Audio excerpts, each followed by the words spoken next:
오늘 함께 나눌 말씀의 제목은 휘장 안으로의 초대입니다. 어제에 이어서 오늘도 속죄일에 대한 말씀입니다. 속죄일이 어떤 날이냐? 1년에 딱 하루 이스라엘 전체 공동체의 죄가 용서받는 날, 속죄일입니다. 얼마나 많은 죄를 그동안 지었는가, 또 그 죄가 얼마나 나쁜 것이냐,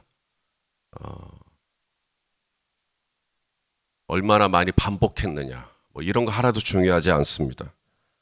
내가 지은 죄를 의식하는 죄든 전혀 의식하지 못하고 있는 죄든 하나님께서 모든 죄를 용서해 주시는 날, 욤 키프루, 이게 덮어주신다는 거예요. 가려주신다. 가려주신다. 그래서 이날을 속죄일이라고 부르고, 우리는 조금 더 강조하기 위해서 대속죄일 이렇게 부릅니다.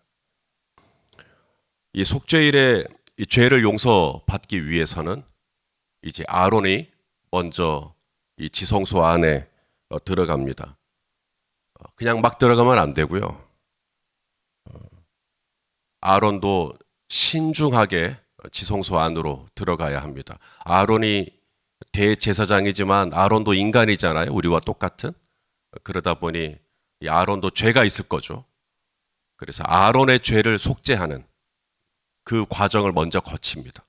그래서 아론의 죄를 속죄하고 그 다음에 이스라엘 온 회중의 죄를 속죄하는 그런 과정을 거쳐요.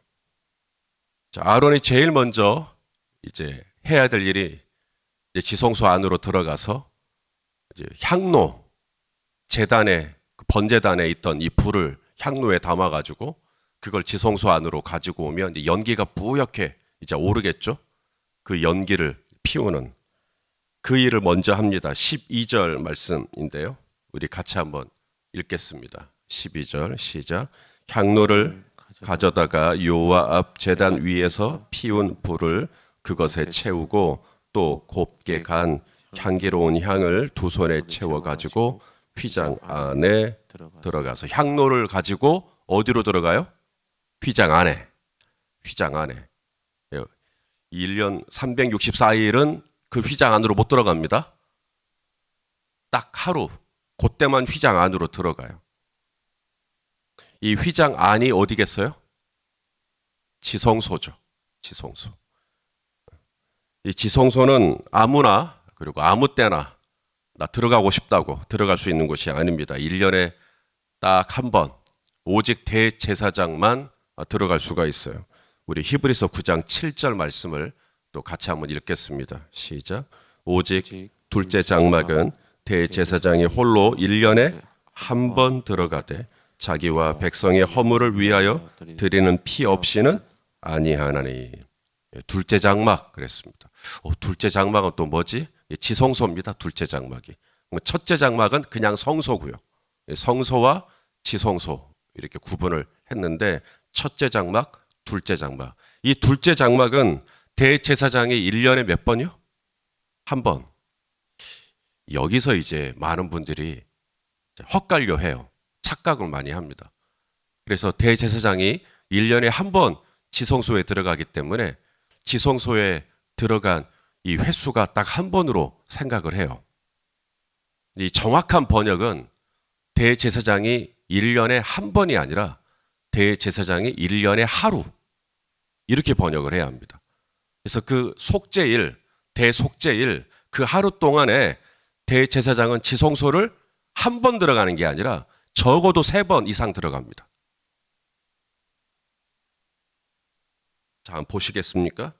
방금 전에 읽었던 12절 말씀을 보시면 향로를 가지고 여호와 앞 제단 앞에서 피운 불을 그것에 채우고 곱게 간 향기로운 향을 두 손에 채워가지고 휘장 안으로 들어갔죠. 이게 첫 번째 들어간 겁니다. 첫 번째 들어가서 향로가 이제 연기가 나겠죠.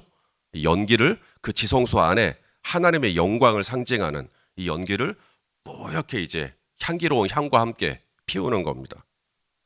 이걸 위해서 첫 번째 들어가고 그 다음 14절에 보시면 그는 14절 그는 또 이렇게 시작하죠. 그는 또 한 번 더 들어간 겁니다. 그는 또 숫송아지의 피를 가져다가 왜 숫송아지의 피인가? 바로 아론의 죄를 속죄하기 위해서. 아론의 죄가 속죄를 받으려면 숫송아지의 피가 필요해요. 그래서 숫송아지의 피를 손가락으로 묻혀가지고 이 속죄소 앞에 이렇게 뿌립니다.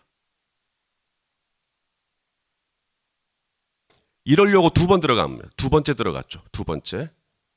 한 번 더 들어갑니다. 그 다음 절 15절에 보시면 또 그랬죠. 또 이번에는 백성을 위한 이제 속죄제입니다. 우리 15절을 한번 볼까요? 15절 시작. 또 백성을 위한 속죄제 염소를 잡아 그 피를 가지고 휘장 안에 들어가서 그 숫송아지 피로 행함같이 그 피로 인하여 행하여 속죄소 위와 속죄소 앞에 불을 지니. 자, 아론이 본인의 속죄를 위해서는 어떤 짐승의 피가 필요하죠? 숫송아지의 피예요. 하지만 이제 다시 한번 또 휘장 안으로 들어가서 회중을 위한 공동체를 위한 속죄를 드릴 때는 짐승의 피가 바뀌죠. 염소의 피.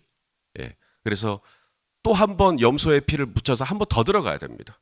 벌써 몇 번 들어갔어요, 그러니까? 3번 들어갔죠. 새벽이지만 알아들으시죠? 예.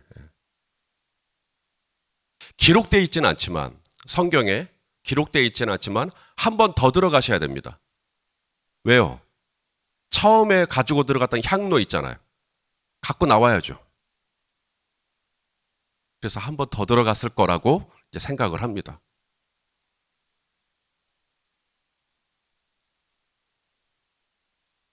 그래서 이날 이 속죄일에 속죄일은 하루지만 그날 하루 동안 대제사장은 최소 3회 이상 휘장 안으로 들어가서 본인의 죄를 속하고 그리고 온 회중의 죄를 속하는 의례를 행하게 됩니다. 우리 성도님들도 주일에 보면 한 4번 정도 예배를 드리는 경우가 있어요. 주일에 저희 교회는 새벽에 주일에 새벽 예배가 없지만 새벽 예배가 있는 경우에는 성도님들이 주일날 새벽 예배 참여하고 또 1부 예배 드리고 또 2부 예배 드리고 그리고 또 식사하고 오후 예배 또 드리죠. 그러니까 지성소 안으로 4번 들어간 대제사장 같이 한 주일에 4번 참여하는 경우가 있어요. 제 말을 오해해가지고 그럼 나도 내가 속죄를 받으려면 적어도 주일에 예배를 4번은 드려야 되나 보다. 그건 아닙니다. 구약에서는 이렇게 대제사장이라 할지라도 지성소에 들어가는 게 그만큼 까다로웠어요. 휘장 안으로 들어간다는 것이 그만큼 힘들었습니다.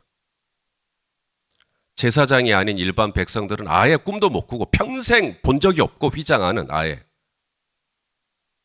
아론 본인도 들어가고 싶어도 들어갈 수가 없어요. 간밤에 비가 많이 왔는데 지성소 괜찮을라나? 그렇게 해서 볼 수도 없어요. 간밤에 바람이 많이 불었는데 광야니까 이 모래바람이 얼마나 세요. 저희 성지순례 갔었을 때 버스에서 내려가지고 광야를 잠깐 걷는 기회가 있었는데 얼마나 바람이 세든지 휴대폰 잃어버리는 일도 있었어요. 나중에 다시 돌아가 찾기는 했지만 정말 그런 바람에 지성소 괜찮은가? 한번 가서 보고 싶어도 볼 수가 없어요. 1년에 딱 하루 대속죄일에만. 그런데 우리 예수님께서 갈보리 십자가 위에서 숨을 거두실 때에 놀라운 일이 일어나죠. 바로 1년 365일 잠겨 있었던 지성소 그리고 성소 사이를 구분해 놓은 아주 두꺼운 휘장이 있는데 하나님께서 이 휘장을 위에서 아래로 찢어버리시죠. 그래서 오직 1년에 딱 하루 대제사장에게만 공개됐던 장소가 이제는 모든 백성에게 오픈돼 버렸습니다. 이것이 무엇을 의미하는가? 이제는 아론만 들어오는 공간이 아니라 이제는 누구라도 휘장 안으로 들어오라는 하나님의 적극적인 초대죠. 1년 365일. 옛날에는 속죄일에만 들어왔는데 이제는 휘장이 찢겨졌기 때문에 1년 365일 누구라도 들어와서 속죄를 받으라. 수송아지의 피가 필요하지 않습니다. 이제는 염소의 피도 필요하지 않습니다. 이제는 예수의 피를 의지하면 예수님께서 십자가에서 나를 위하여 피 흘려 돌아가셨다라는 사실을 내가 믿고 의지하기만 하면 누구라도 휘장 안을 들어와서 하나님의 속죄를 누리고 하나님의 임재를 누리고 하나님의 터치를 경험할 수 있는 이 놀라운 은혜의 길이 열리게 된 거죠. 우리 히브리서 10장 19절에서 20절 말씀을 읽어보겠습니다. 시작. 그러므로 형제들아 우리가 예수의 피를 힘입어 성소에 들어갈 담력을 얻었나니 그 길은 우리를 위하여 휘장 가운데로 열어놓으신 새로운 살 길이요 휘장은 곧 그의 육체니라. 예전에는 이 휘장 안으로 들어가는 게 살 길이 아니라 죽을 길이었어요. 휘장 안으로 들어가면 죽으니까. 아론도 대제사장이지만 함부로 들어가면 죽어요. 그런데 이제는 휘장을 열어놓으셨잖아요. 하나님이. 이제는 그 안으로 안 들어오면 죽어요. 전에는 그 안으로 들어가면 죽었는데 이제는 하나님이 휘장을 열어놓으셨기 때문에 휘장 안으로 안 들어가면 우리가 죽습니다. 이제는 우리가 살려면 다 휘장 안으로 들어가야 됩니다. 하나님께서 이제는 괜찮다는 거예요. 너희 안 죽는다는 거예요. 왜냐하면 내 아들이 죽었으니까. 내 아들의 피가 숫송아지의 피만 7번 뿌리고 염소의 피를 7번 뿌려도 되는 건데 당신의 사랑하는 아들의 피가 골고다에서 마지막 물 한 방울까지 다 쏟아버렸기 때문에 하나님께서 이제는 너희 다 들어오라는 거죠. 웰컴 하시는 겁니다. 오늘 본문을 읽다 보면 낯선 단어 하나가 보이실 거예요. 이 속죄소라고 하는 단어입니다. 이게 13절, 14절, 15절 이 속죄소. 이 속죄소가 뭔가 이 아론이 휘장 안으로 들어가 가지고 이제 속죄소에다가 피를 뿌렸다 그랬거든요. 속죄소 앞에다가 피를 뿌렸다. 이 속죄소라는 것은 성소가 있고 지성소가 있고 속죄소라고 하는 또 별도의 공간이 있는 건가? 왜 이름 비슷하잖아요. 성소, 지성소, 속죄소. 그게 아닙니다. 그럼 지성소하고 속죄소가 동일한 공간인가? 지성소나 지성소라고도 부르고 속죄소라고도 부르는 건가? 그것도 아닙니다. 이 속죄소는 이제 지성소 안으로 들어가잖아요. 지성소는 공간이에요, 공간. 하나님의 법궤, 하나님의 언약궤가 들어있는 그 공간에 있어요. 거기 하나님의 임재를 상징하죠. 법궤밖에 없어요. 언약궤밖에 없어요. 조각목, 아카시아 나무 종류 중에 이 조각목으로 만든 이 언약궤가 딱 있어요. 거기가 지성소예요. 그 언약궤 안에 혹시 뭐가 들어있는지 아셔요? 모세 2개 돌판 10계명이죠. 율법입니다. 율법이 이 법궤 안에 들어가 있어요. 그래서 율법이니까 법궤, 언약궤 뭐 이렇게 말씀하시는 겁니다. 그래서 이 언약궤가 있고 언약궤 안에 이제 율법을 담았죠. 율법을 담고 뚜껑으로 덮어야죠. 그 뚜껑의 이름을 속죄소라고 부릅니다. 이게 속죄소는 별도의 장소의 이름이 아니에요. 하나님의 언약궤가 있으면 이 언약궤를 덮는 뚜껑을 이제 속죄소라고 부릅니다. 그래서 여러분 보고 계시지만 출애굽기 25장 21절 말씀을 보면 그런 뉘앙스가 느껴져요. 한번 읽어보실래요? 출애굽기 25장 21절 시작. 속죄소를 궤 위에 얹고 내가 내게 줄 증거판을 궤 속에 넣어라. 증거판이 율법이죠. 10계명. 그것을 궤 안에 넣고 뚜껑을 덮어야죠. 그걸 가리켜서 속죄소라고 부릅니다. 히브리서 말씀도 볼까요? 히브리서 9장 5절 읽어보겠습니다. 시작. 그 위에 속죄소를 덮는 영광의 그룹들이 있으니 이것들에 관하여는 이제 낱낱이 말할 수 없노라. 자, 속죄소 뚜껑이죠. 뚜껑을 열고 그 뚜껑 위에 두 명의 천사가 있어요. 그룹이라고 말하는. 속죄소를 덮는 영광의 그룹들. 신천지는 이 그룹을 영어의 그룹으로 이해해가지고 아주 우습지도 않은 해프닝이 있었는데, 여기서 그룹은 영어 그룹이 아니고 천사를 의미하는 그룹입니다. 속죄소를 가리켜 다른 말이 있어요. 여러분 성경책에도 아마 주석이 달려 있을 거예요. 13절을 보시면 주석 번호가 속죄소하고 그 속죄소 단어에 번호가 있어요. 여러분 성경에도. 그리고 밑에 설명에 쭉 내려가서 설명을 보시면 뭐라고 돼 있어요. 거기가 속죄소가 시은좌, 시은자, 은혜가 시작되는 보좌, 은혜가 시작되는 자리. 그래서 우리가 아까 찬송가 부를 때 주의 보좌로 나아갈 때 할 때 이 보좌, 시은좌. 그래서 은혜를 뭐라고 그래요? 설명이 은혜의 자리. 맞아요? 은혜의 자리. 속죄소는 뚜껑인데 뚜껑 속죄소를 가리켜 또 다른 말로 뭐라 그런다? 시은좌, 은혜의 자리. 여러분 이게 놀라운 메시지예요. 만약에 아론의 지성소 안으로 들어갔는데 율법밖에 없는 거예요. 모세의 2개의 돌판, 율법밖에 없어요. 만일에 저와 여러분이 하나님 앞에 딱 나갔는데 하나님이 율법밖에 없는 거예요. 법밖에 없는 거예요. 그러면 저와 여러분 살 수 있어요, 없어요? 우리 중에 이 율법에 있어서 법에 있어서 완벽한 사람이 있나요? 없어요.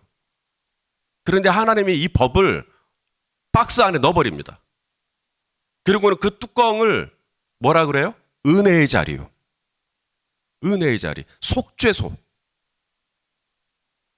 그래서 하나님의 율법을 안에 담고 아론이 딱 들어갔을 때 아론의 눈에 띄는 건 뚜껑이죠. 아론의 눈에 띄는 건 뚜껑인데 그게 바로 하나님의 은혜의 자리. 그러니까 아론이 사는 거예요. 법밖에 없었다 그러면 아론 죽어요. 저도 죽죠. 우리 성도님들 중에 누구도 살 사람 없을 거예요.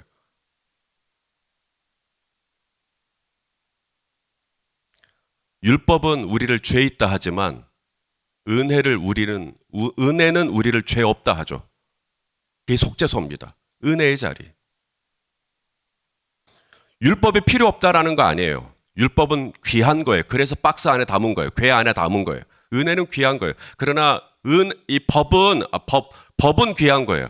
그래서 법이 이 궤 안에 담긴 거죠. 법은 분명히 귀하나 이제 법이 저와 여러분 속에 담겨 있어야 됩니다. 그런데 우리가 밖으로 나가잖아요. 우리가 밖으로 나가는 열매. 법은 내 안에 있고 말씀은 내 안에 있고 하나님의 계명은 내 안에 있고 밖으로 나가는 열매는 은혜여야 된다는 거예요. 내가 안에도 법이 있는데 밖으로도 법으로 나간다. 그건 법이다. 그건 법 아니다. 그러면 누가 저와 여러분 주위에서 숨을 쉬고 살 수 있을까요? 하나님 앞에서 내가 스스로 의를 세울 때는 법을 지켜야죠. 그것은 내가 하나님 앞에서 하는 거고, 하지만 내가 다른 사람들과 관계를 할 때는 다른 사람을 살려야 되니까 은혜로 관계를 해야 됩니다. 은혜로. 은혜의 자리가 나가야 돼요. 하나님의 지성소에는 분명 법궤가 있어요. 그 법궤를 덮고 있는 뚜껑의 이름이 은혜입니다. 법은 중요하나 그 법보다 더 중요한 게 은혜라고 하는 메시지죠. 저와 여러분의 삶에 법이 없어서 삭막할까요? 은혜가 없어서 삭막할까요? 교회는 법이 있어야 됩니다. 공동체라고 하는 질서가 유지가 되려면 법이 분명히 있어야죠. 근데 교회가 법만 이야기하면 삭막해집니다. 분명히 법은 있어야 되지만 법 위에 시은좌가 있어야 돼요. 은혜가 있어야 돼요. 엄마 아빠가 자녀들에게 법만 이야기한다고 해보세요. 규칙만 얘기한다고 해보세요. 자녀가 숨을 쉬겠어요? 그런데 법을 분명히 가지고 있고 원칙을 가지고 있고 규칙을 가지고는 있지만 이 모든 것을 덮을 수 있는, 키프로 덮을 수 있는 시은좌, 은혜가 있어야죠. 그래야 내 아들, 딸이 살 거 아닙니까? 저와 우리 성도님들의 심령에 하나님의 계명을 지키는, 하나님의 말씀을 사모하는 하나님의 법이 저와 여러분의 심중에 분명히 있고, 동시에 내가 사람들과 관계할 때는 은혜를 흘려보내는 그런 은혜가 있게 되시기를 바랍니다. 오늘 주 예수 그리스도의 피를 힘입어 우리로 하여금 휘장 안으로 들어오라고 예수님이 자기 육체를 찢으시고 휘장을 찢으시고 이제 저 거룩한 시은좌가 공개가 되었으니 우리도 이 새벽에 그 은혜의 자리로 나아가서 우리의 모든 간구를 다 아뢰고 또 주님의 크신 은혜를 덧입는 귀하고 복된 새벽이 될 수 있기를 예수님의 이름으로 축원합니다. 네, 기도하겠습니다. 사랑하는 아버지 하나님, 오늘 이 휘장 안으로 들어와서 하나님의 보좌로부터 흘러나오는 은혜를 덧입고자 이 새벽에 온라인과 오프라인으로 이렇게 참여합니다. 아버지, 1년에 딱 하루가 아니라 이제는 1년 365일 누구라도 속죄를 받을 수 있는 길을 열어놓으신 아버지, 오늘도 우리가 기도하러 나아갈 때 혹여 우리 안에 걸리는 것이 있다면 다 아뢰게 하시고 자복하게 하시고 용서받게 하시고 깨끗하게 하시고 자유케 하셔서 오늘 이 하루도 은혜롭게 살아갈 수 있도록 붙잡아 주시옵소서. 예수님의 이름으로 기도하옵나이다. 아멘.